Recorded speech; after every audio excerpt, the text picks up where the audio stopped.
Okay, so good morning, everyone, and thank you for joining us for today's webinar. I'm Judy Matotia, Training Coordinator for the American Samoa Alliance Against Domestic and Sexual Violence.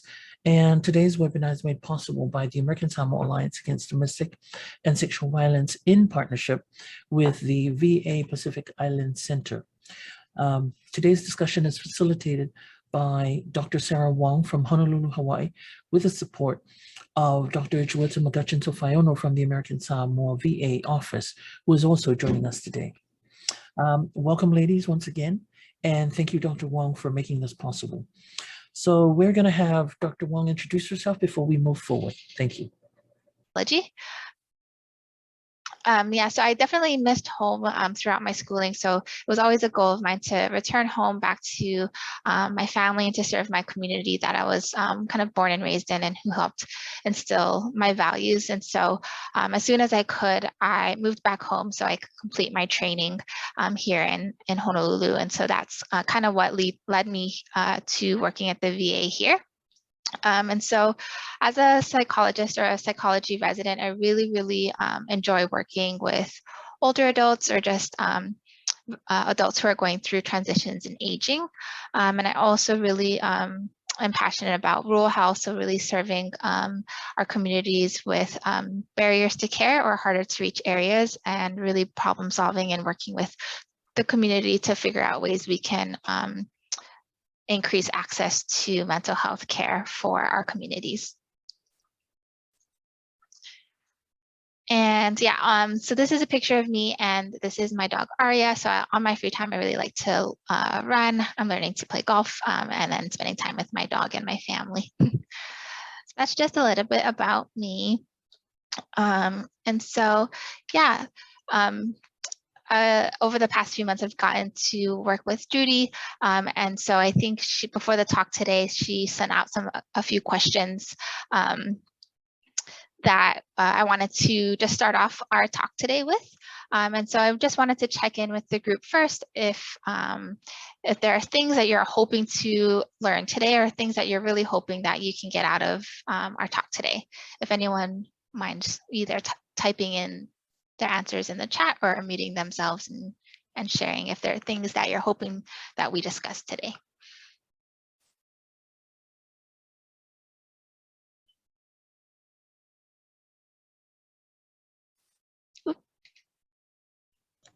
I see a couple of hands raised. Okay. I think Alu says the impact of culture language on this topic. And Jennifer said, I have a mother who has early signs of dementia, wanting to learn better ways of caring for her. Definitely. And then Becca, did you have something that you wanted to share too?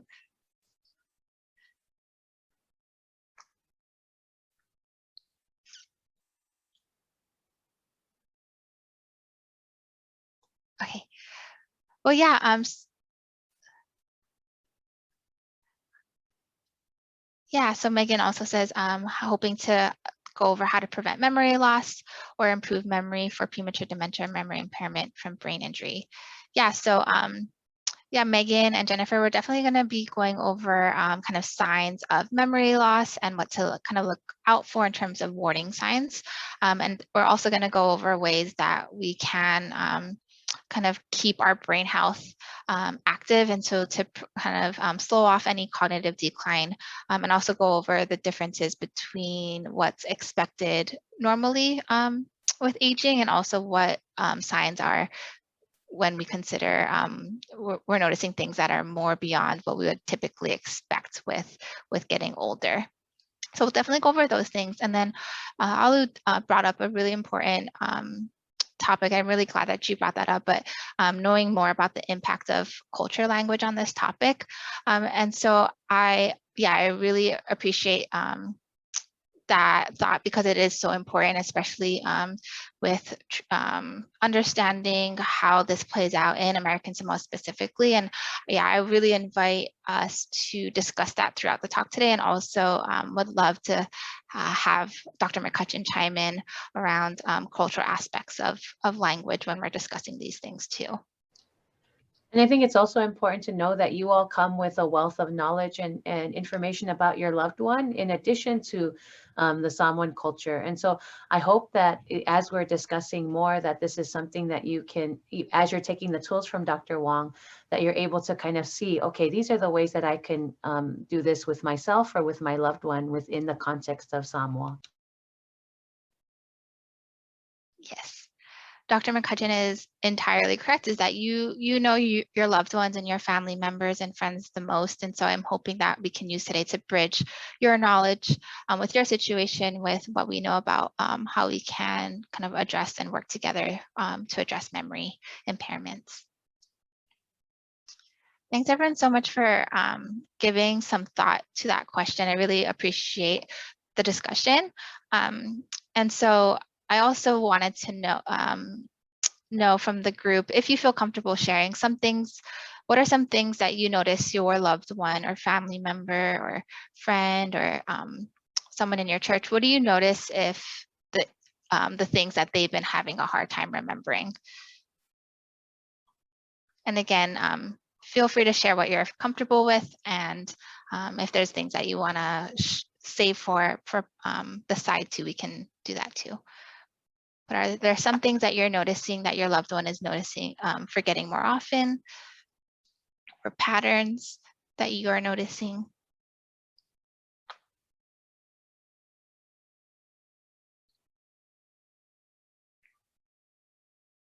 Yeah, so Jennifer shared that she's been noticing that her mother is asking the same question 3 times over a few minutes. Maybe it sounds like not really remembering that they asked the question a few minutes ago.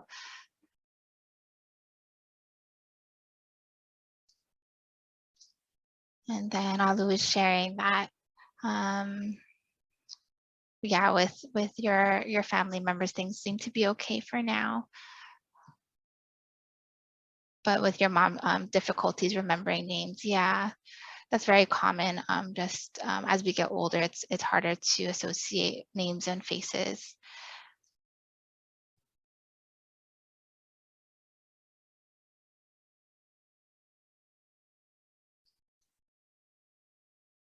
Yeah, and Sandy's bringing up also a really good point of so oftentimes when we notice we get older, our long-term memories, like our memories of like childhood, growing up, even just early adulthood, those are really, really strong. But noticing that the more shorter term memory, the memory for like what we ate for breakfast or what we did last week, Saturday, really the more current memories can be more difficult.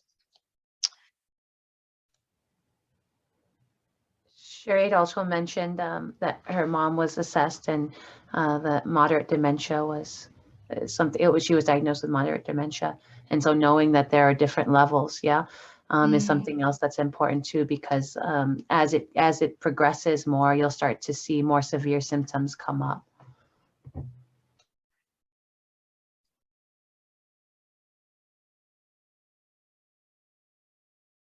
Yeah, and also see really important points people are bringing up of also changes in behavior, right? So isolating, not wanting to spend as much time with other people is definitely another common thing that we see with as we get older, and also when we're experiencing more changes in our memory.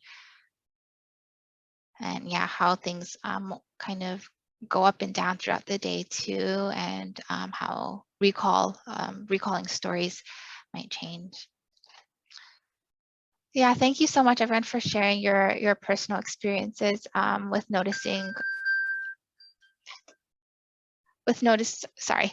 Thanks for sharing just your personal experiences with what you've been noticing. I think all of you brought up really common and important kind of warning signs of things that our loved ones might be experiencing, even maybe ourselves that we might be experiencing as we're getting older, and as we might be noticing more memory difficulties.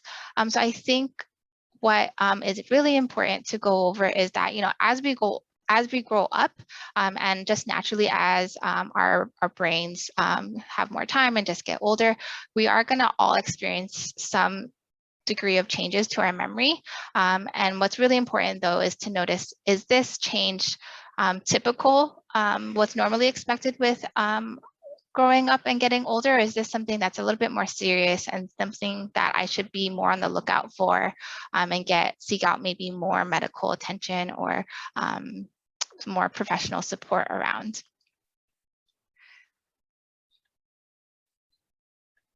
And so with normal aging, so this is a table that's going over the differences between, like the normal aging process and what would be more serious impairments that we should be on the lookout for. So with normal aging and kind of those normally expected kind of gaps in our memory, we may be making poor decisions just once in a while, whereas with more serious impairments, we might be making more poor judgments more often, which may be really interfering with our ability to complete everyday tasks.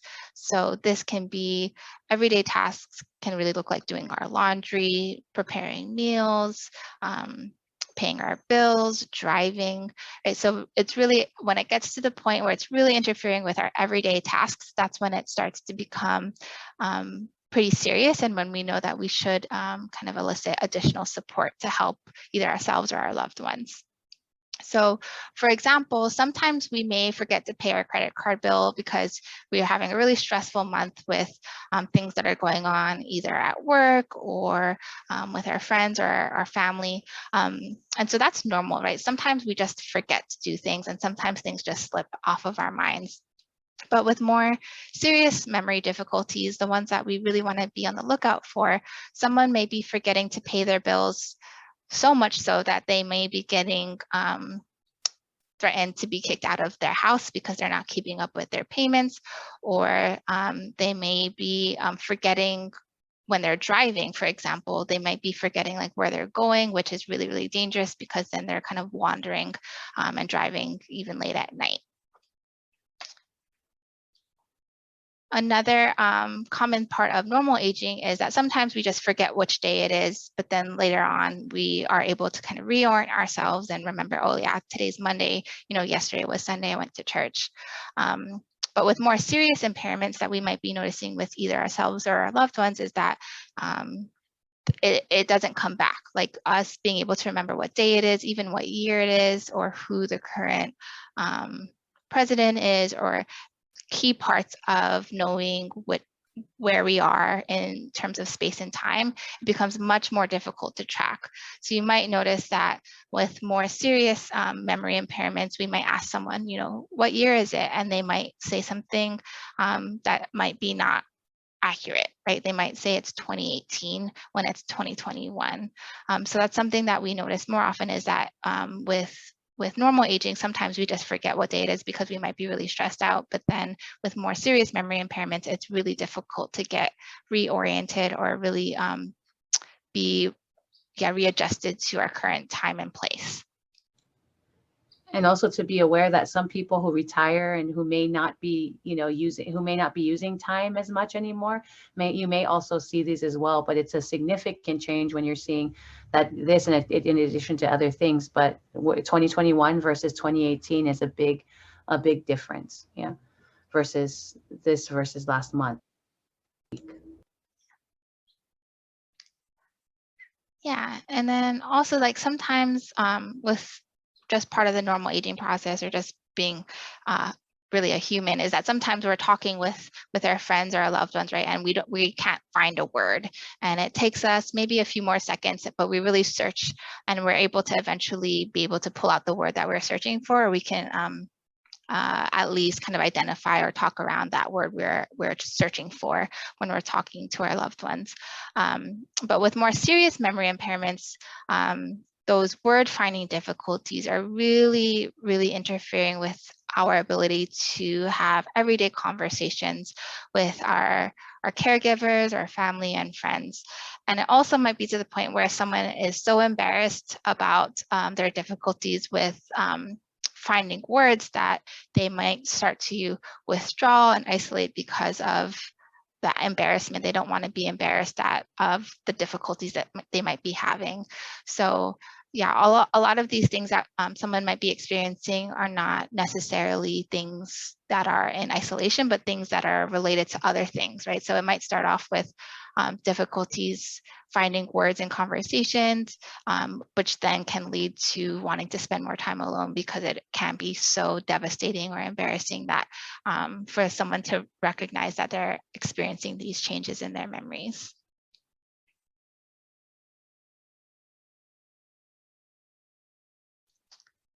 And then another aspect is that sometimes we also just lose things from time to time, right? Like sometimes we misplace our keys, but we're able to kind of mentally trace back, okay, like I came home and then I put it on the counter, and then we're able to kind of go through the steps to find our belongings. But with more serious impairments, someone might be misplacing their items even more frequently, and the consequences of losing those belongings are more serious. So for example, someone might be losing really important documents like their identification cards or their credit cards. And so yeah, and it's harder for them to then retrace like where they put them. And so this is just also kind of something to look out for too, is our ability to keep track of really important belongings.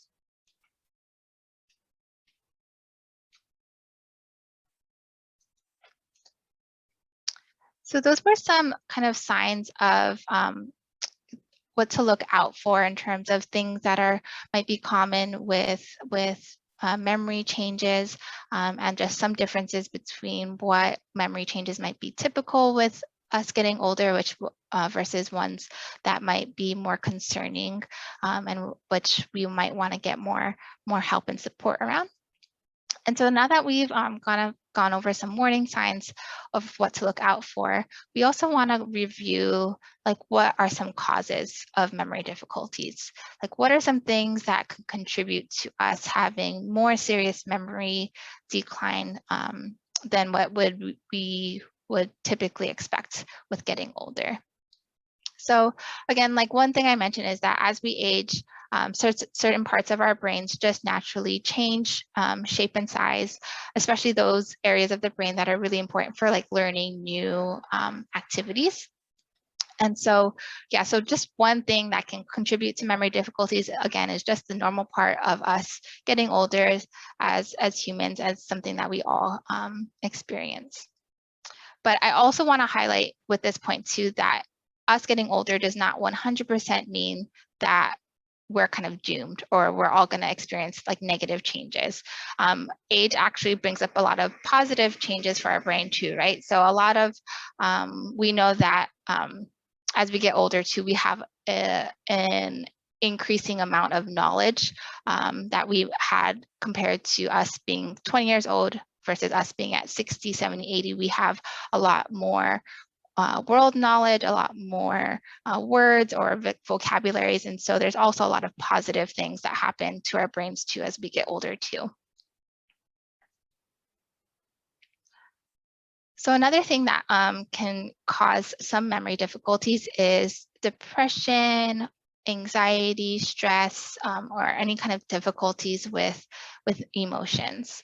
So any difficulties with emotions can help make a person more forgetful. So for example, if someone recently, retired, or someone just lost someone in their family, such as a sibling or a parent, we're naturally going to experience a change in how we're feeling. We might be really sad, lonely, frustrated, worried, or bored. And so really trying to navigate these life changes along with our emotional health, it can really contribute to us feeling more confused or forgetful than usual. So the confusion and forgetfulness that is caused by emotions are usually temporary and go away when the feelings kind of fade away.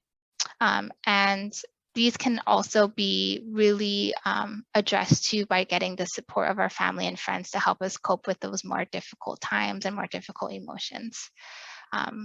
What is more concerning is that when we kind of don't address those things and we kind of let those emotions build up, that's when it can contribute to more concerning concentration or memory difficulties if we're kind of suppressing it or trying to bury it down. And so another thing that can contribute to some memory difficulties is if we're not eating enough healthy foods, right? So what we know is that our brain health and our heart health, like this picture right here, they go hand in hand, right? So if we're eating foods that aren't necessarily good for our heart, like a lot of processed or oily foods, then our heart won't be happy. And because our heart pumps so much blood to our brain, then our brain health isn't going to be as good too, right? So we really want to make sure that we're getting as much fruits and vegetables as we can, a lot of leafy greens, things that we know are more healthy for our heart health. And then another thing we know contributes to memory difficulties is alcohol, right? So when we're drinking too much alcohol, it really affects our brain's ability to stay sharp and healthy. So if we're drinking a lot of alcohol, our memory functioning will be just naturally compromised. It's going to be really difficult to be oriented or know what day and time it is. It's also going to contribute to difficulties concentrating. It might make us feel more sleepy. So again, it's difficult to concentrate on what people might be telling us, which then can make it difficult to remember what people are telling us too. And then what's also really important too is that as we get older, the effects of alcohol might be more pronounced or kind of like louder for as we get older. So kind of our body's ability and our brain's ability to deal with alcohol, it's more serious as we get older. So it can cause more serious difficulties with our memories as we get older. And then another thing that we know causes some memory difficulties is head injuries. So if we hit our heads and we are losing consciousness for a period of time, or if we're experiencing falls or accidents, this can really affect our memory and brain functioning too. And so again, we want to make sure that, especially when we're caregiving for loved ones, that we're minimizing the chances for them to get in accidents or to fall around the house, because we want to really protect physically our loved ones' physical space and really minimize the chance for any head injuries. And then another thing that can cause some memory difficulties is some bad reactions to some medicines. So some medicines can affect a person's thinking and the way that their brain works. And some medicines can cause confusion or memory loss, especially as we get older. And so it's really important to be aware of potential side effects that are in either your medicines or your loved one's medicines, and really talk to your doctor about if you are experiencing any changes in your concentration or attention or memory, that you can talk about potential side effects with your doctor too. Then, like I mentioned before, bad heart health can really impact our brain health too, so it can contribute to some of those memory difficulties. So really want to make sure that we're following up with our doctors to monitor for high blood pressure, cholesterol, diabetes, making sure we're minimizing our chances for stroke. Again, like really prioritizing our heart health, because there's such a strong relationship between our heart health and our brain health. And then one more thing that we know that can contribute to memory functioning is if we've ever experienced abuse or trauma. So trauma and people who are victims or have been victims of violence and abuse, we also know that can also contribute to memory difficulties.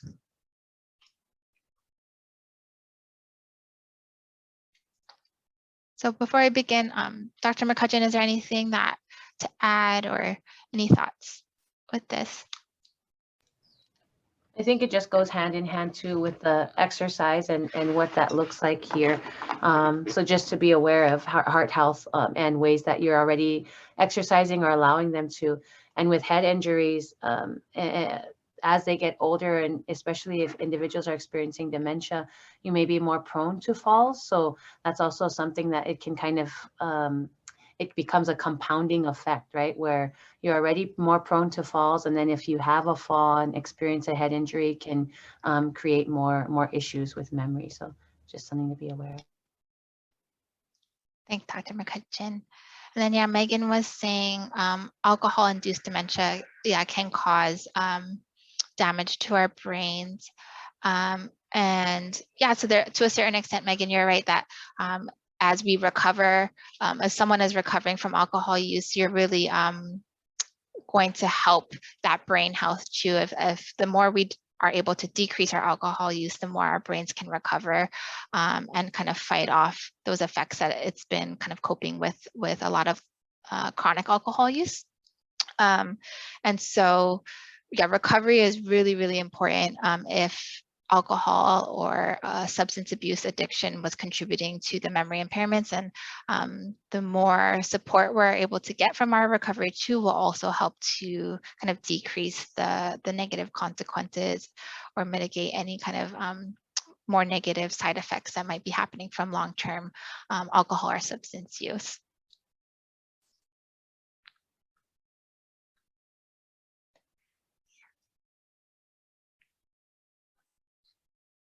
Thank you so much for all your thoughts and comments throughout. Yeah, I'll try my best to be monitoring, continue to monitor the comments, but if there's something I missed, please let me know. Dr. Wong, I can go ahead and Yeah. monitor the chat for you if that's Okay. So just like I mentioned, another thing that's really important that might be contributing to memory difficulties is surviving abuse or trauma. And so there are many different types of abuse. And so one is physical abuse. And this happens when someone is experiencing bodily harm by either getting hit, pushed, kicked around, slapped, really any physical abuse or injury that someone might be receiving against their will. Another type of abuse is emotional abuse, and this is also sometimes called psychological abuse.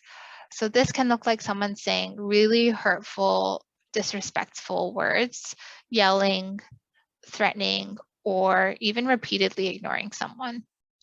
And then keeping someone from seeing their close friends and relatives and family members is also another form of emotional abuse.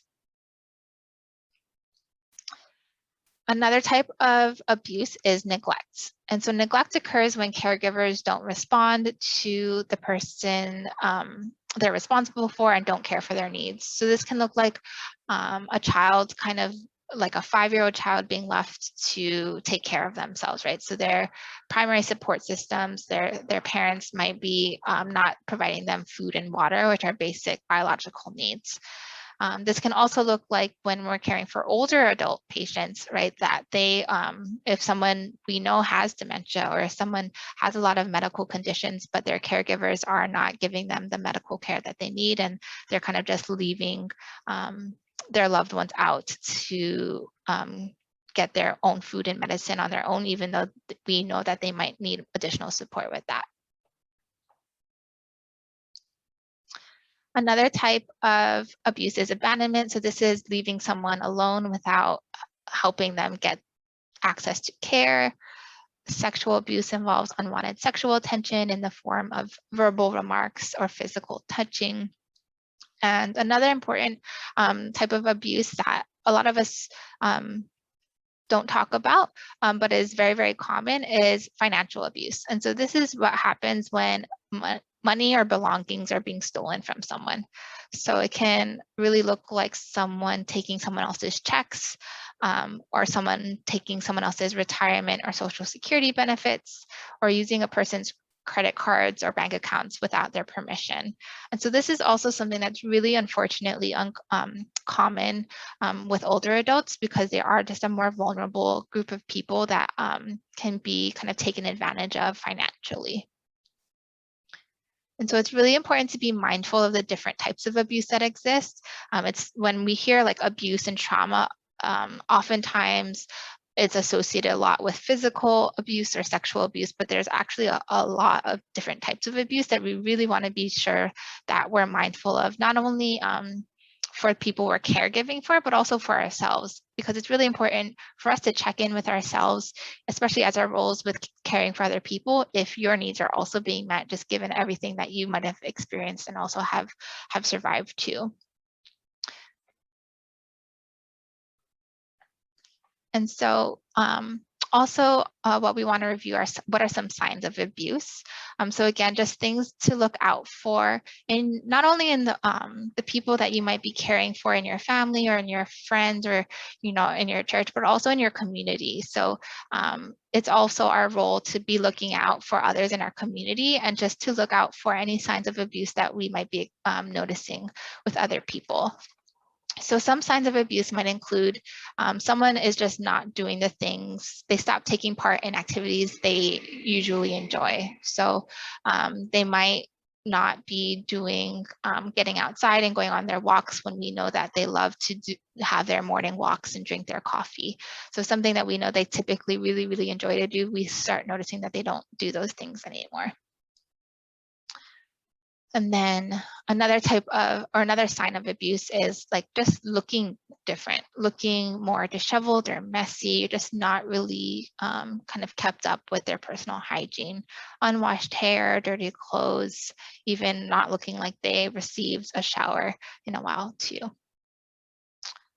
Another sign of abuse might be difficulties sleeping or having trouble sleeping. A lot of times when someone is a survivor of abuse of any form, it's difficult to fall asleep because a lot of times their brain is on this fight or flight mode of like, I can't let that happen to me again. And so just this constant kind of scanning of the environment to make sure that they're okay, which can contribute to difficulty sleeping. Also, losing or gaining weight for no reason is also a sign of abuse. Oftentimes, our appetite is really, really affected, and food can also be used as a way to either cope or avoid with the things that they're experiencing. Sometimes people might be either really, really withdrawn, so they, again, might be spending more time alone and not wanting to be with other people, or or they also might be becoming really, really irritated, agitated, or violent towards other people. So their way of coping is kind of lashing out at other people and being more aggressive than they typically are.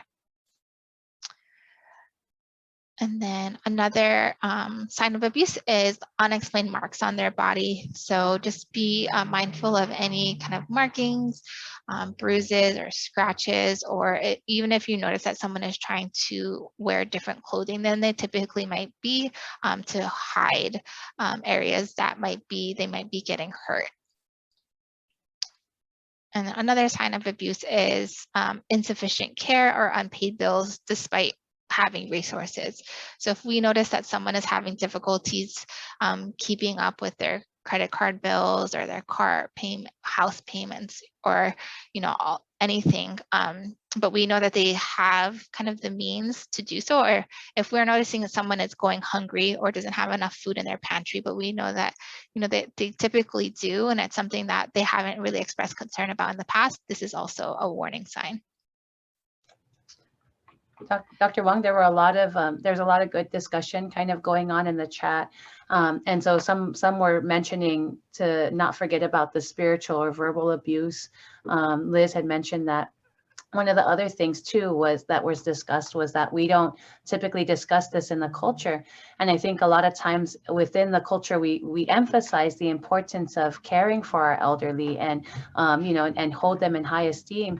And I think that's a great thing. It's a great tool that we have that to be able to care and emphasize that.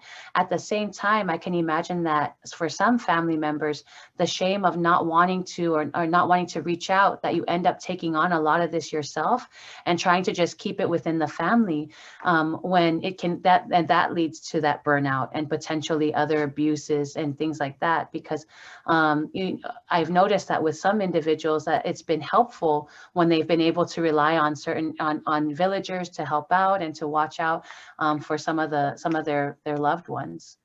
So that was one thing, and that has come up in the chat is really the importance of destigmatizing and starting and to continue to talk about these things. Donna Donna had also mentioned and asked about whether there's a genetic component, and I did tell her that there is, and we talk about looking at family history, and if that is something that's that you're noticing within your family, to also be aware of for yourselves with early intervention and prevention. Can I just add on? Yes. Can I just add on that, what Dr. Ito was saying, because it is kind of become like a cultural thing with Samoans, this whole thing about taking care of our parents.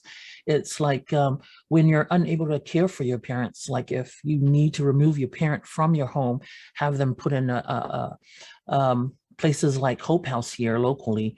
To some people, that's like very shameful.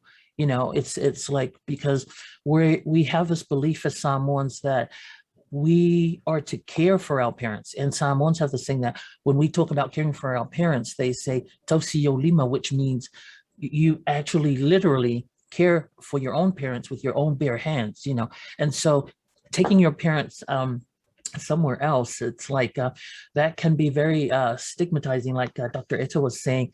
And exactly what she was saying, the whole burnout that brings and that promotes burnout for the caregivers, and for some of them not being able to reach out for that support.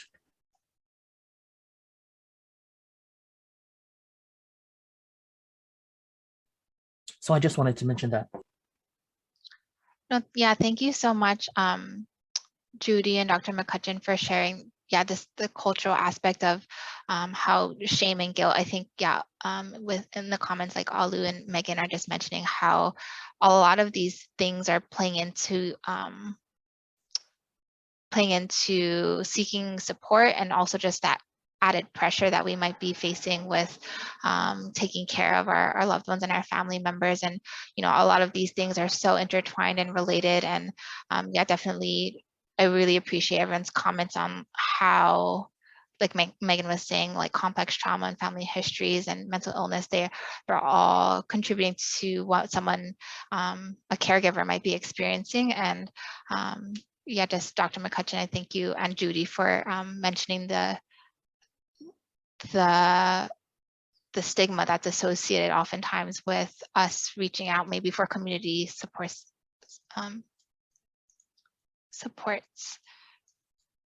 Yeah. I think that's what is coming up a lot here too, is that there's a lot of other factors that people may not know from the outside. And so then when we try to, the more that we're keeping it, we're internalizing it and holding on to it, how dangerous that can be for ourselves as well as our loved ones. And not just our loved ones who have memory issues, but also our other family members too, and how that can lead to neglect of others as well in our families. So I think the bottom line, as we're talking about, is hopefully not being afraid to identify those individuals, either within your family or outside, that that can be of help.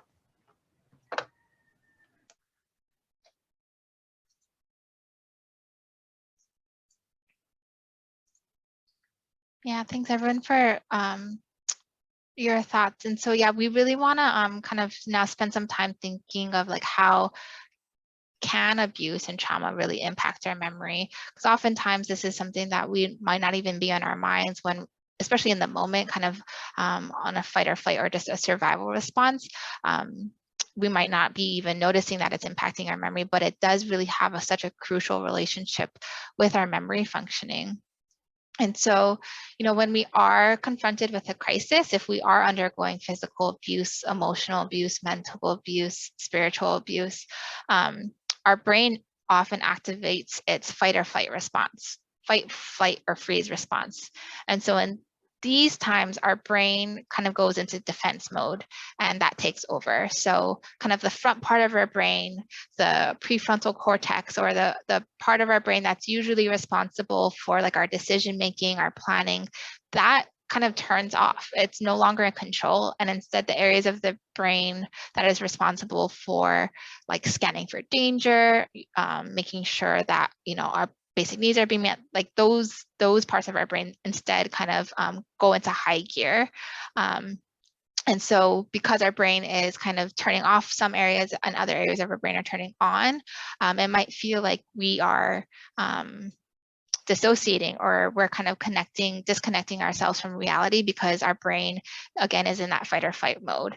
And so because we're in that fight or flight mode, it might be difficult to really pick up on what's going on around us, like the details of our environment, what we're wearing. And so we might notice that when we have some gaps in our memory, especially in times related to times that we might have been experiencing abuse of any kind. So oftentimes a lot of people say that when they talk about child abuse that they survived, or sexual abuse, that when they think about those times, there's some gaps in their memories. And again, this is really, really common because during that time, your brain had to kind of switch gears and really had to make sure that you were going to survive. And because your brain was really spending a lot of time and energy doing that,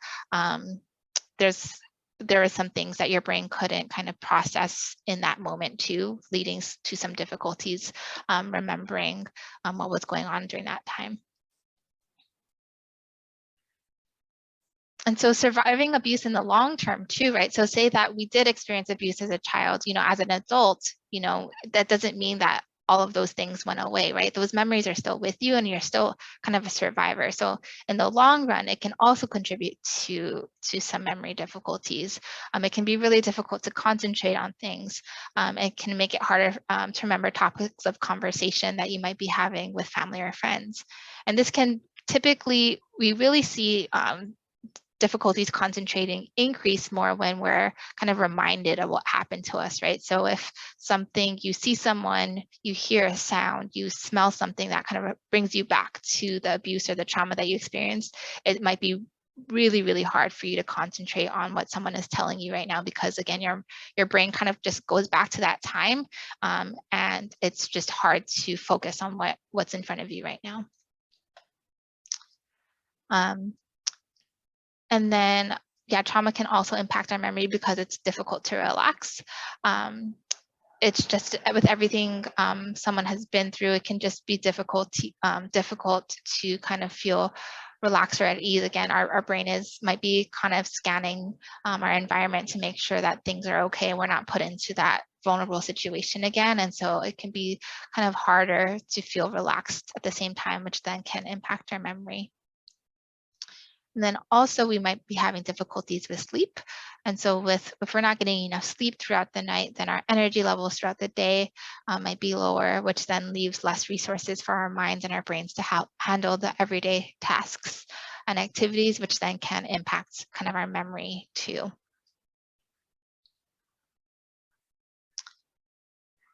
And also, just because your brain is in this fight or flight mode during that time, and also just long term too, your brain is in this mode where it's in survival mode and it's just kicking, and there's so much adrenaline pumping, which then leaves just your brain fewer resources then to cope with all of your other things that are on your plate too, right? So again, these things are not in isolation. Just being a survivor of abuse and trauma, you still have your day-to-day responsibilities to attend to. And so just having that added stress of something else that you have to manage on your plate leaves, there just might be fewer resources for you to be able to kind of cope with what's in front of you, which can contribute to some memory difficulties. And Donna brings up a really good point in that homelessness is definitely an aspect or an experience of trauma that can contribute to a lot of these things that we're talking about.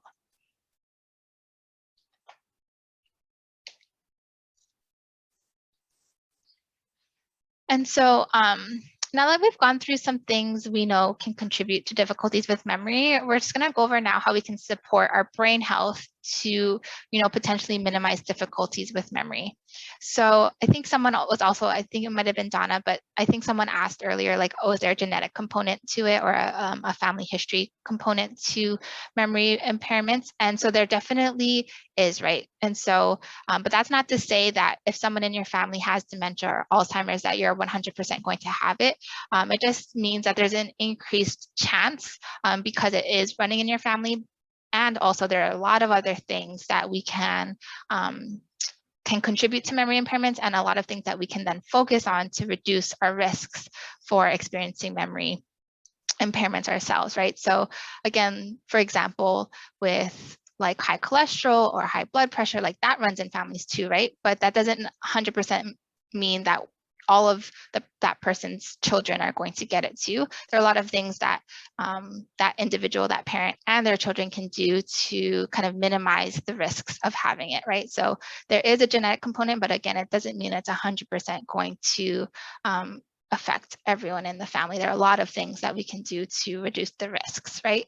And so to help us go over some of to this concept of how we can reduce our risks, I wanted to show this picture of a fale or a house, and just how there's so many different pillars or pillars of our health, really important things that help our health to stand up and be supported, right? And without one pillar or without one of these supports, if one fell off, then it would be hard for our health, or it would be hard for the house to stand tall, right?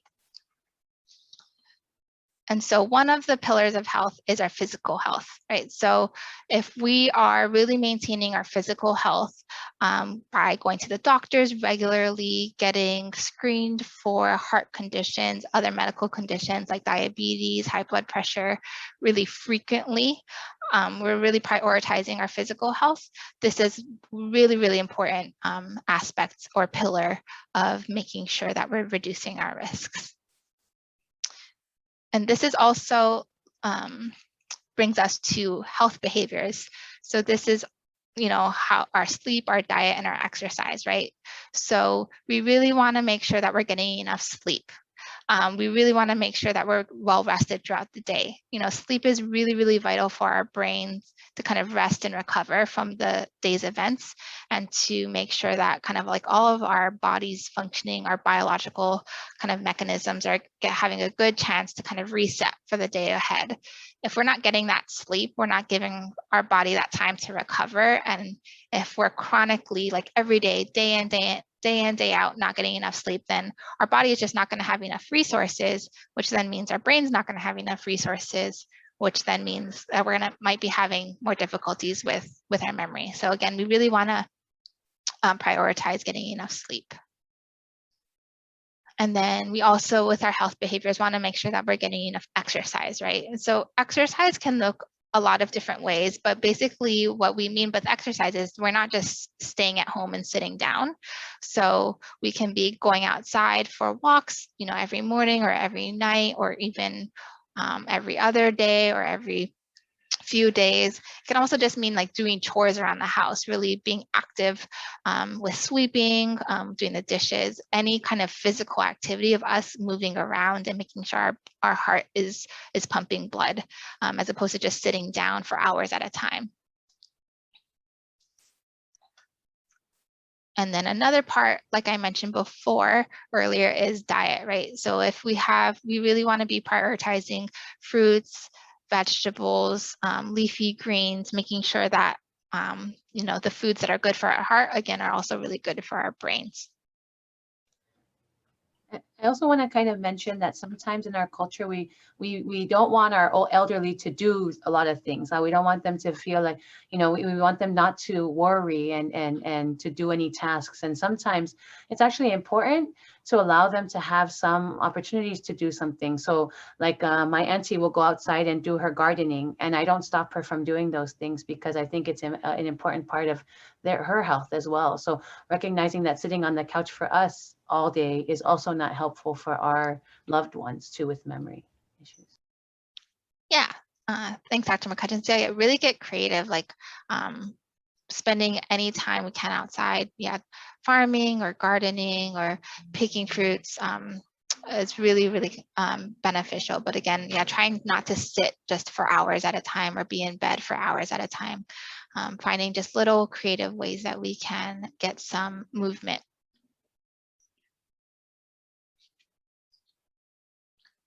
And Megan brought up a really good suggestion of going to the beach, and swimming and aerobics.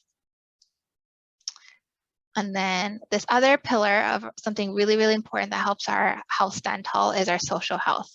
So connecting with other people through activities and community can really help keep our brain active. It not only helps us feel isolated, but it helps our brain more engaged with the world around us. So participating in social activities of really any kind, whether that is just picking up the phone and FaceTiming or calling someone you haven't spoken to in a few months or a few years, or going to church every week, or going to the grocery store and even just talking to other people at the store. Just finding really creative ways to stay connected, because with social isolation, again, our brain's not getting that activation and meaningful engagement with people who might be important to you. And so that's a really, really critical or important part of our health, is our social health. Our social health also has such an important relationship with our moods too. And that's going to be another pillar that we go over. But because us spending time with other people has such a strong relationship with how we're feeling, if we're isolating more and more, it's kind of like a domino effect, right? So if we don't want to spend time with other people, then we might feel more down or depressed, which then will kind of create a cycle of, then I don't want to hang out with other people. I'm going to spend time in my room, which then will contribute to us feeling even kind of more worse or more sad, right? So finding just little ways to engage with people for a few minutes to kind of break up the cycle of withdrawal or isolation is really, really important. We had a couple of people mention, Fahad had mentioned that with her mom, that sometimes the denial of her hearing issues cuts her off from other people and those meaningful relationships. So maybe finding different ways to be able to engage. And Donna had mentioned that sometimes they'll call you because that's the meaningful relationship they have 5 to 7 times a day. That can be a lot sometimes. Mm-hmm. Yeah, so yeah, I'll leave you bring up a really important part of yeah, sometimes with hearing difficulties or word finding difficulties, we're mentioning that sometimes someone might want to not spend time with a lot of other people. And so, yeah, finding creative ways then, if conversations are harder for someone, like how can we get them then to spend time with someone where there's not that pressure to have to talk? So, turning on their favorite movie or turning on their favorite TV show and just sitting with them, right? So that even that social connection is really important, or looking at pictures together or drawing together, right? So finding other ways to connect in a way that's individual, right? So we're all going to be different. Your loved ones and your family members are all going to be different. So if someone is having a harder time connecting through words or through conversations, okay, how can I then find ways to connect socially for them in a different way, or even walking without saying anything? Yeah, and Donna too, so if someone is calling you a lot too for that social support too, that's really, really important that we're offering them that support. And also as a caregiver for you too, it's important that we don't also feel burnt out on that side too. So really finding ways to balance that, to make sure that we're not extending ourselves so much that we are then feeling, burnt out with having to provide support 24/7. But we'll go over it too as our roles as caregivers, but it's also really important for us to take care of ourselves too, making sure that not only are our loved ones cared for, but we're also prioritizing our health too. And so with our mental health, again, it's a really important pillar of our health that sometimes I think also culturally might be more difficult to attend to. But, if we are experiencing like stress, anxiety, depression, that we know that a lot of these mental health difficulties can contribute to forgetfulness, confusion, difficulties concentrating that can really disrupt our daily activities. And we also know that, these are very common everyday experiences that might be harder to talk about, right? But we also know that it is so common, and a lot of people are experiencing maybe difficulties with emotions or their mood or how they're feeling. And it's important, not only, the first step is to kind of acknowledge and recognize what might be going on, but with that knowledge, kind of know how you can support yourself if you are experiencing difficulties with your mental health. Whether that is like reaching out for support or engaging in other pillars of your health through getting out there and spending more time at the beach, you know, to help kind of promote and build up that mental health too. And then again, our other pillar of our health that we really want to be prioritizing is our brain and our cognitive health, right? So brain health really refers to all aspects of what our brain does, right? So our brain does so much for us. So it takes care of our motor functioning. So like it is kind of in control of like how we move our bodies. It's in control of our emotions. It's control of like how we see and perceive the world, right? And so we really want to make sure that we're prioritizing our cognitive and brain health because it is in charge of so many different things. And so what we can do by prioritizing our cognitive and brain health is staying engaged, right? So we really want to make sure that our brains are constantly active, or we're finding ways for it to constantly be active and engaged. And so a lot of ways that it can stay engaged is a lot of the things that we've talked about already, but really think about your brain as any other kind of muscle in your body, right? If it's kind of like a use it or lose it thing. So if we're trying to build up our arm muscles or our leg muscles, right, we're going to go running, we're going to try to lift weights.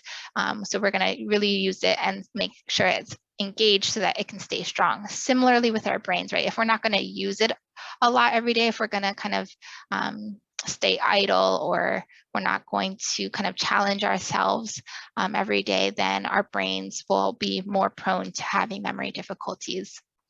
So you might be wondering, like, how can I make sure that either I'm staying engaged, I'm challenging my brain every day, or how can I help my loved one or family member?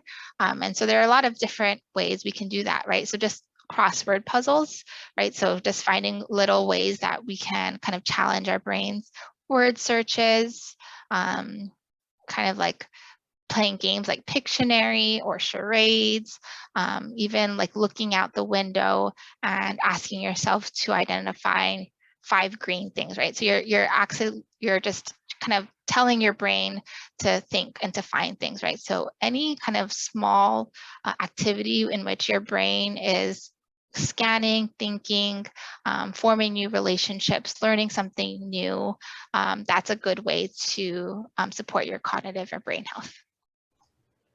Dr. Wong, Megan had mentioned too some of those other interactive games or simulation video games that she's found helpful for herself, or even kind of playing with the grandkids or things like that, active imagination play. Yeah. So those are kind of things. And then Liz had mentioned or asked, is there such a thing as being over engaged? And so I had mentioned that I think that there can definitely be, I think, too much of a good thing in anything that we do, and balance is really the key to all, right? So if it gets to the point where we're feeling like the things that we enjoy are now stressing us out, that's a good indicator that maybe we're overly engaged and need to take a step back from that too. Yeah, great point. Yeah, we want to do everything in balance and moderation, and that's going to look different for all of us, right? And so, 2 hours at the beach might be healthy for me, but 2 hours at the beach for someone else might be kind of like overly engaged, right? Like it might be too much activation or stimulation, right? Or 2 hours of play with our grandchildren might be healthy for someone, but it might kind of stress out someone else, right? So yeah, we definitely want to do things in moderation and our balance. And again, you know yourselves the best, you know your family and your loved ones the best. And so kind of use this information to figure out, like, what does that look like for me? Okay, so for caregiver support, now that we've kind of reviewed what memory difficulties might look like, also especially in the context of surviving abuse and trauma, I want to go over how we can take care of ourselves as caregivers, right? So many of us here are involved in caring for others, and so what I really want to highlight during this part of our talk, which we've kind of hit on, really is the importance of taking care of yourself in order to care for those in need. So I have this picture here of a plant being watered, and it says you got to nourish to flourish. So you got to take care of yourself. You got to make sure that you're watering your own plants, so that you can grow and flourish, right? Because if you're not getting your needs met, If your self-care is being neglected in expense because you're too busy kind of caring for everyone else, then the ability for you to have the resources and energy to be there for other people, it's going to be diminished, right? So this is also something that might be more of a difficult concept for us to soak in. It definitely is for me, because yeah, I also grew up with a lot of messages of like, be there for other people, and not necessarily put yourself first, but it is so important, right? Like, it makes a lot of sense that we also need to take care of ourselves so that we can be there better for other people. So I also like kind of think about not only this picture, but I also think about, you know, when you're in the airplane and they tell you to put on your oxygen mask before you put on the oxygen mask with the for children or the people sitting next to you, is because you need to be able to breathe first and to be able to think clearly, to be able to effectively help the other people around you in the plane if it did come to that, right? So similarly, we got to make sure that we're getting fed, we're getting our oxygen, our water, in order to be able to be the best caregivers and sources of support for our community and our family members. So for the sake of time, we can maybe circle back to this question, but I am really interested in ways that you are taking care of yourself. And so maybe at the end, we can talk about ways that you've engaged in self-care as a caregiver, or if this is an area that you think that you want to focus on more. So as we kind of discuss our role as caregivers, I really want to kind of review our quality of life as caregivers. So as caregivers, our quality of life can be broken down into two ways. So compassion satisfaction and compassion fatigue. So with compassion satisfaction, we may be feeling fulfilled, really happy and satisfied, really feeling pleasure and satisfaction and happiness from being able to do our work well. We show up for our family members, we show up for our community, and it's really fulfilling, and we feel kind of positive emotions about it. On the other hand, with compassion fatigue, we might start to feel like our role as caregivers might be starting to feel more like a burden, like it's really draining us and it's really tiring us out. And so compassion fatigue then is when we're caregiving, but we're just so, our resources are so depleted and it's just not providing us that same source of satisfaction and pleasure that we were once getting. And so compassion fatigue then can lead to what we call as burnout. So burnout is associated with feeling really hopeless about our situation. We really start to have more negative feelings about our role as caregivers, and we might even not want to like wake up and even do our roles and responsibilities because we just don't, we feel depleted. Again, like our resources, our water is not being filled and we're not getting enough oxygen or resources for ourselves, and so we might feel burnt out. Another component of compassion fatigue is something we call vicarious trauma or secondary trauma.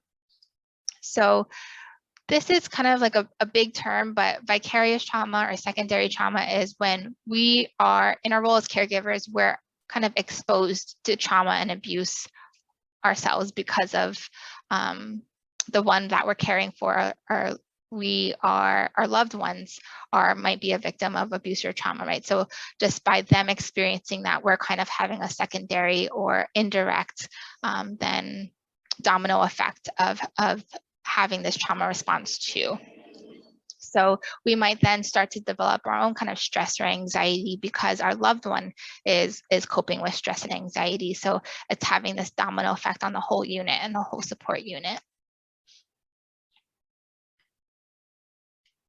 And so, yeah, this picture just kind of breaks up, like in our role as caregivers, we might be experiencing compassion fatigue or compassion satisfaction. Some days we might be experiencing both, right? Like this is not a black and white. It's very, we can be experiencing both at the same time, but it's good then to just know how to name it so that we can address it, right? And so with compassion fatigue, we might be wondering, like, how can I make sure that I'm addressing that effectively or really taking care of myself and prioritizing my self-care? And so this brings in the topic of resilience. And so resilience then is our ability to grow and come back and move forward from difficult times, right? So resilience in our role as caregivers is our ability to really face all the challenges that come up with caregiving, right? So our loved ones are not remembering conversations we're having 15 minutes ago. Resilience is our ability to, kind of take that and not get defeated or burnt out from having to manage that, but we're able to kind of use that and move forward and being able to be a very proactive and caring, supportive family member for people who need us. So resilience, like I mentioned, it's our ability to recover from hard times and setbacks. It's our ability to connect to our inner strength and grow, right? So thinking of that picture of watering our plants, like we're growing from these difficult times as opposed to kind of dwindling down and getting kind of not set back from those times. So resilience might be asked of us during really kind of life-changing events such as losing our job, having an illness, or facing a natural disaster like a tsunami, or losing someone. So resilience can be kind of called out upon in these life-changing events, and also resilience can also be needed during everyday events too, such as the chronic kind of everyday stress of providing care for loved ones who might be experiencing really challenging memory difficulties. And so something I really like to highlight is that resilience means that not only are we surviving, but we're thriving. So not only is our plant or potted plant, is it there and it's green, but it's actually growing taller, it's growing new leaves, it's getting more green than it is when it was yesterday, right? Or it's not us just waking up every day and doing the bare minimum, just kind of eating breakfast, lunch, and dinner and then going back to sleep, but it's us thriving too. So us eating lunch and dinner and also having fun preparing those meals for our loved ones. So not just getting by, but really thriving and learning from these challenges in order for us to be kind of confident in our roles as caregivers.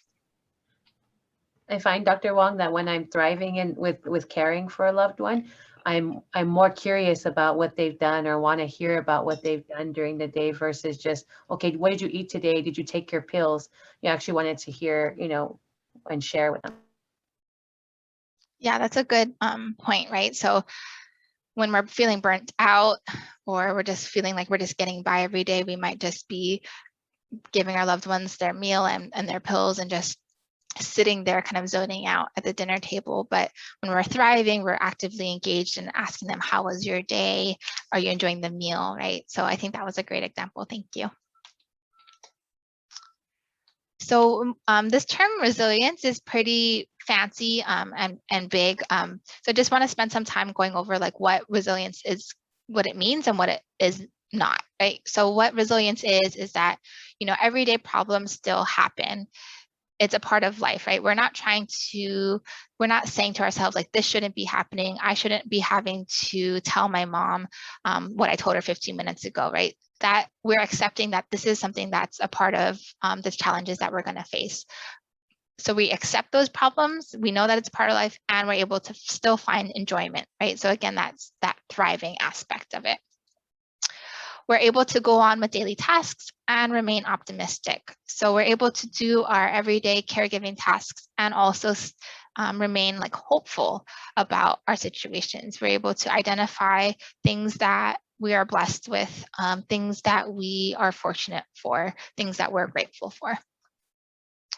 And resilience provides us a sense of personal power rather than powerlessness, right? So we're not having this perspective of like, woe is me, or like, I can't really do anything effectively to help my loved one or my family member or my parent. Rather, we're having this sense of, I'm caregiving for my mom, and there's a lot that I can do to help the situation. I can't do everything, but here's what I know I can do, and here's how I know I want to contribute. And so resilience is not, on the other hand, resiliency does not mean we ignore our feelings. So when hard times come, we will experience more difficult emotions, which could be anger, grief, or pain, right? So in this picture, we're really connecting to all of the different emotions that we might be having as our roles as caregivers. And we're able to check in with ourselves about how we're feeling. Am I happy today? Am I laughing? Or am I more down? Am I more reserved right now? So resilience is really important in that we're able to kind of check in and acknowledge how we're feeling, as opposed to pushing down all of these important feelings aside. What's also really important is that resilient does not mean you're doing it all on your own. Right, so I think we spoke to this earlier. A lot of times we feel like we have to kind of hide from other people about the things that we might be experiencing as caregivers. We might feel like I can only manage this on my own, and I can't really. It might be harder to kind of reach out to other people because it might be harder to just talk about, honestly, like what you're experiencing. But a really important part of being resilient is that that you're not alone, and that there's the importance of reaching out to those around you who you can trust and rely on to help you get through these times. Jennifer had mentioned the resilience for her means creating boundaries with her parents. And I think that's what she can do and what she can't do, and not trying to take everything on. Thank you, Jennifer. That's really important part, and we're definitely going to talk about that. But I think, that self-awareness that you're talking about of like your strengths and your what you can and can't do is really important. Again, for creating those boundaries of knowing what you can do as a caregiver and where you might need more help, and areas where you might ask your cousin, a church member, or someone in the community, the Alliance, right? Other community agencies. Areas where we know we might fall short in, and areas where we know we can rely on our community. So here's kind of a picture that I like to show, is that being able to reach out to others for support is a key part of being resilient, right? So we're not doing it all on our own. Our friends, our family, and our community can be a really big, or are really an important source of comfort and strength. So again, we're not trying to do it all on our own, but being able to rely on being able to rely on others is a really important part of being able to survive and thrive from everyday stressors and big life challenges.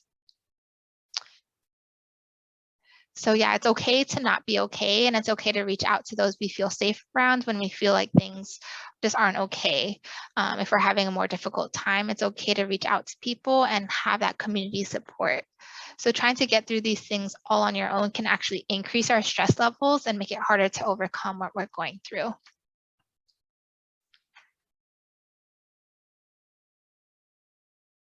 So we also want to think about in this picture, like how our community, how we can reach out to our community too, right? So how a community comes together in response to difficult times is also really important, right? So this is what we call community resilience. So how can we, just like I was saying, like how can I reach out to agencies such as the Alliance or the Department of Human Services, or how can I reach out to church members, clergy members to feel supported, right? So everyone might have different roles in their ability to help support you, and just knowing like who you can rely on for what, and being able to kind of pull those resources together is a really important aspect of resilience.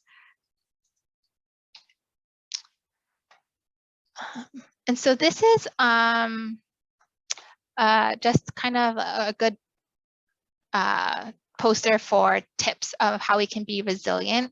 And just for the sake of time, won't have time to go through all of the different points and provide examples. I'll be giving the PowerPoint to Judy so we can send it to you all so that you have access to this. But I really, really like this picture because it does give some really good tips and tricks of how we can build that resilience. I think someone was mentioning that they're still working on resilience. And again, that's a really important part, is resilience is not an endpoint. It's kind of like an everyday thing that we're all working on together. It's not like one day you wake up and say, okay, I'm resilient, and that's the end of it. It's something that we have to kind of focus and tend to every day. And so these are some tips of how we can be more resilient. So the first is to practice optimism. Like I mentioned before, like finding things in our life that we feel blessed for or appreciative of.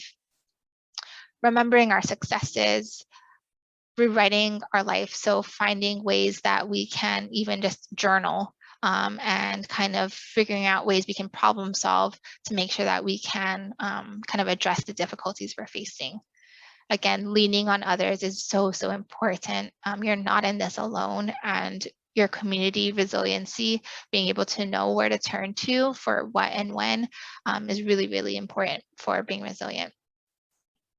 Don't personalize failure, right? So sometimes when we're having hard days and we make a mistake or a loved one makes a mistake, we might personalize it and say, oh my gosh, it's all my fault, or this is all my fault that they forgot their medication, right?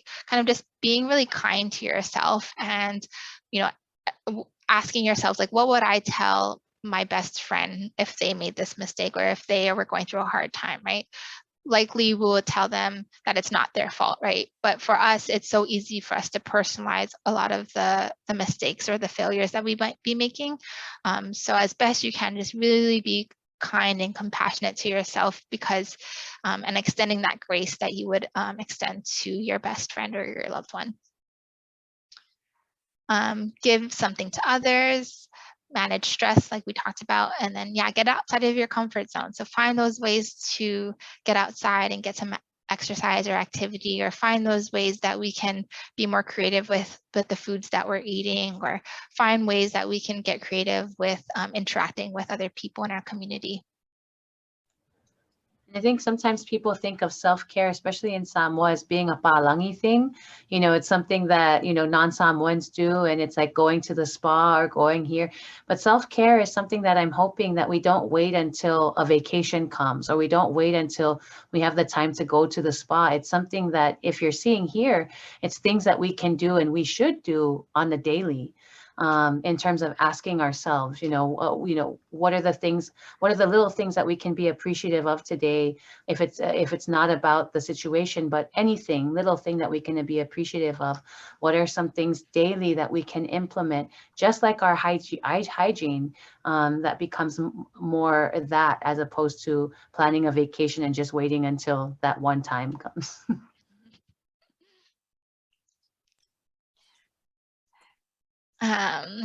And then, so this is just like we're talking about, sorry, for going back to this poster of practicing optimism, right? So the things that we tell ourselves has a strong relationship with how we're feeling, right? So in practicing optimism, I just put some kind of coping statements. Again, I'll share these slides, but some coping statements you can tell yourself, again, to practice that self-care and practice that kind, compassionate self-talk that you can engage in, because again, your feelings are really important, right? It's not just about your loved one or your family member who might be experiencing memory changes, but your feelings and your thoughts and feelings are just as important. And so I really, really want to highlight that, is that your role as a caregiver is so, so important. It might be even feel like goes unnoticed, but we definitely know like everything that you're going through. And so these are just some coping strategies that you can prioritize or tend to tell yourself in the midst of having a difficult day. For example, I'm doing the best I can. What I'm doing would be hard for anyone. I'm not perfect, but that's okay. I can't control some things that happen. Sometimes I just need to do what works for right now. Even when I do everything I can think of, the person, my father, my mother, will still have problem behaviors because of the illness, not because of what I do. So again, it's not, don't personalize these difficulties. Some things are out of our control. I will enjoy the moments when we can be together in peace. I will try to get help from a counselor if caregiving becomes too much for me. And so, like we mentioned before, like knowing your strengths and limitations as a caregiver is really, really important for drawing those boundaries and having that resilience. So you really want to ask yourself, like, what are things that are my strengths? What are some things that I know I'm good at that will help me in my role as a caregiver? And what are some of my limitations, right? So this, again, is not an end state. This is something that we might need to ask ourselves every week, every month, even every day. Like, for example, today, like, I just know that I'm going to be really good at sorting the medication, but I'm going to have a really hard time engaging in meaningful conversation. And so with that awareness, then how can I seek out support? So if I know that I can't kind of meaningfully sit with my mom or dad at the dinner table today because I'm so stressed out, how can I then kind of fill that need? How can I know that with that as my limit today, how can I then get support with that? So you might ask your sibling, you might ask someone from the church to come by and eat dinner with your loved one. You might ask someone to call, right? So having this awareness of what you're good at, what your strengths are for the day, what your limits are for that day will help us draw those boundaries and also help us build our resilience for knowing who to seek out for support and when.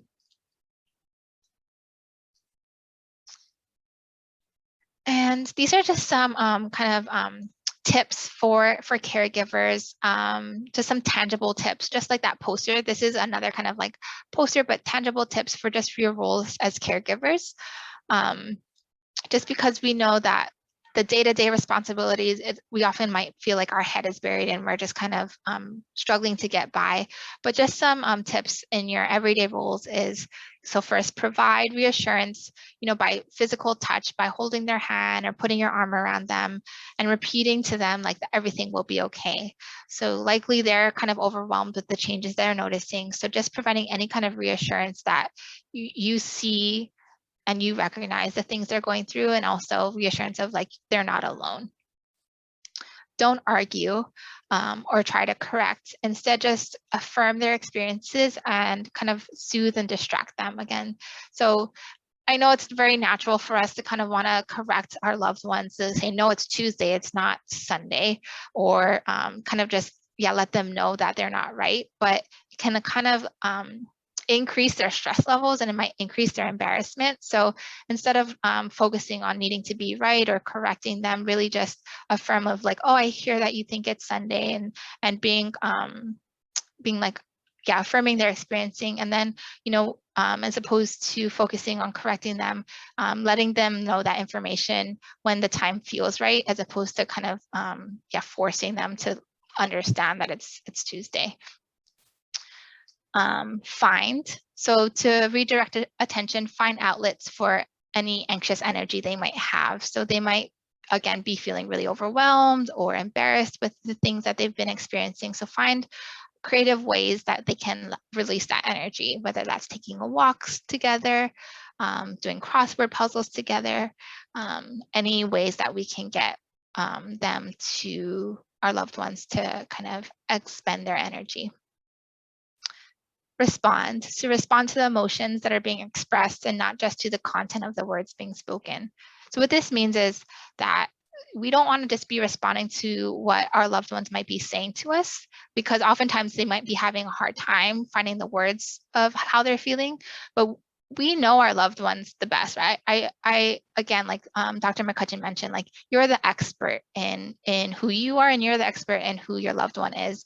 And so I'm sure there are times when you can sense if someone is having an off day or they're more frustrated, more anxious than usual. So really respond and kind of validate and let them know, like, I understand how you're feeling. Because oftentimes too, like, kind of put yourself in their situation, right? Like it would be helpful for us to know that someone understands how you're feeling, as opposed to someone trying to kind of dismiss it or try to acknowledge that it's not there. And then our last is prevent. So prevent wandering by not leaving the person alone. So oftentimes in the more serious or progressive stages of dementia or memory loss, we just want to make sure that our loved ones are physically safe. And so oftentimes when the disease does become more progressed, they might start to wander. And so if this is something that you might be concerned about, just making sure that there's someone being able to kind of watch over or caregive over your loved one as much as you can to prevent wandering. Okay, so I know I'm running over time, but I really just want to share this slide because it just really means a lot, and I think it just connects the topics that we reviewed together today. And so this is the last slide, but yeah, this is kind of just weaving it all together. And so this is, I really just like this example of weaving of fine mats as a really good example of the importance of coming together to help build resiliency, not only within ourselves, but also with our community. So people coming together to support, you and your role as your caregiver, and also to support your parents, your loved one, is so, so important. And so these social connections are everywhere among, our neighbors, our nieces, our nephews, cousins, aunties, uncles, ministers, counselors, friends, right? All of these people, part of our communities, also organizations, the Alliance, we can all come together, and it's so important. The more that we're able to work together and find those connections and shared values, so shared things that we all know are important to us, the stronger the mat will be, right? The stronger those connections will be as a whole. And so when we say shared values, it's like those things that we all recognize are important to the mission, or we all kind of agree on that's important or needs to be prioritized. So this can be like family, our faith, our loved one, right? So if we all come together with a shared knowledge or shared value of providing care for your mom, providing care for yourself, the stronger the connection will be, the stronger the fine mat, will be. And so again, yeah, participation is really important with the weaving of the fine mats, just like participation is going to be really important with coming together to help not only your resiliency, but the resiliency of your community. Like we were mentioning earlier, like knowing the different roles and responsibilities people have in caregiving is going to be really important. So knowing where your strengths and limitations are, and where your siblings' strengths and limitations are, so that you both, so me and my sister can come together and work together really strongly and really well, so that we can caregive for our mom, right? We're not kind of battling for, no, I'm going to do the medicine and you're going to do the bills. We really have a shared understanding of where our strengths and weaknesses go. And then trust, being able to support the people that we're working with or relying on, supporting each other, knowing which resources to connect to, and communication. So I think we really mentioned how sometimes it's just hard to talk out loud about these things that we might be experiencing, not only sharing how we're feeling, but also sharing what's going on at the family. And I think today really highlights that communicating and being able to kind of identify your needs as important, and being able to reach out for support is really, really critical. And also not only is a first step, but a step we always need to be taking too, and making sure that we're prioritizing of making sure that we are telling other people, telling ourselves, telling our loved ones, like how we're feeling, how we're doing, so that we can best support each other. And again, to help make that fine mat as strong as it can be.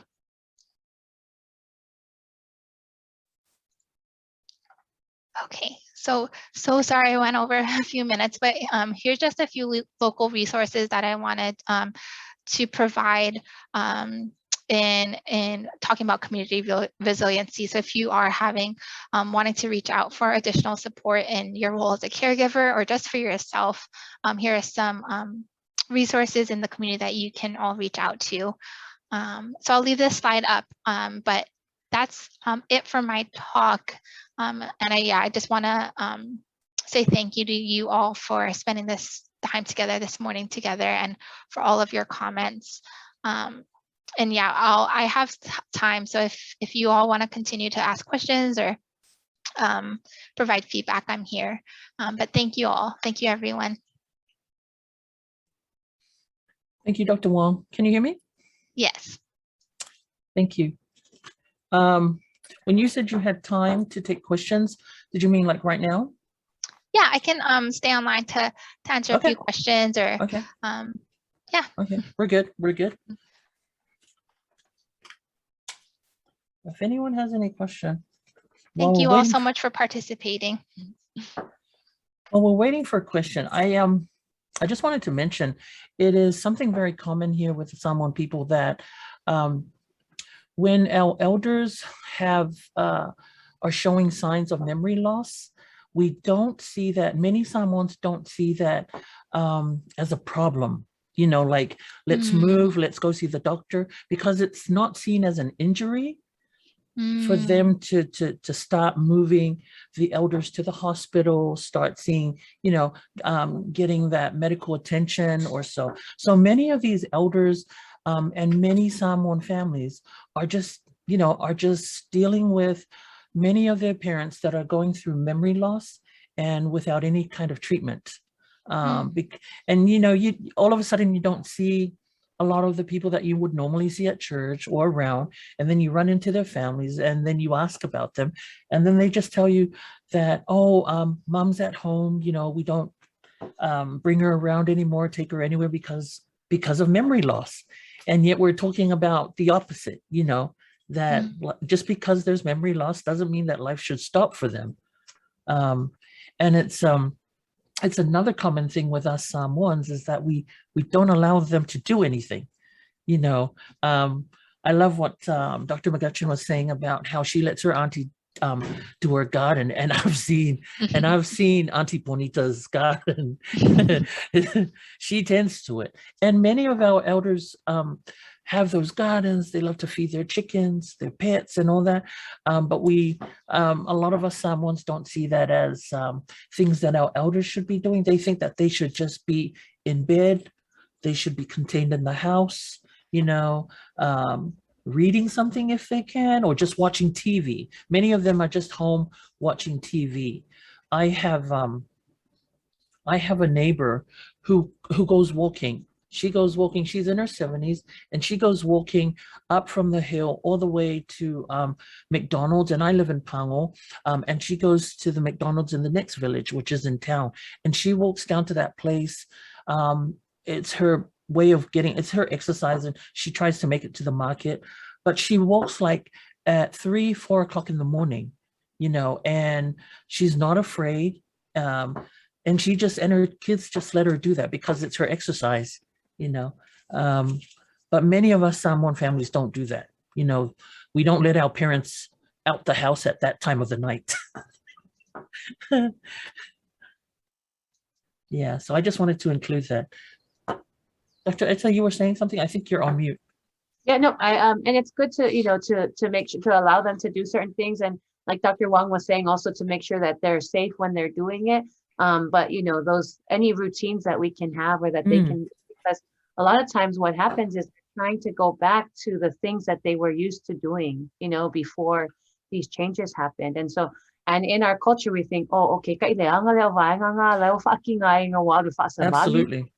Yeah, but it's really, the reality is that that's actually an important part of recovery. One, for them to feel a sense of purpose, because as they get older, there's this question of what's my purpose now? Yeah.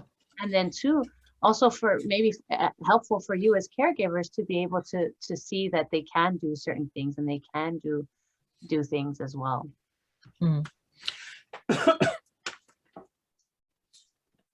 Let's see. Do we have any questions? I think Dr. Wong did such a good job of explaining everything, and everybody along the way that.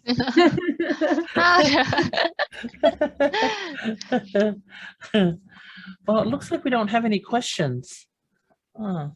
So we're going to wrap this up then.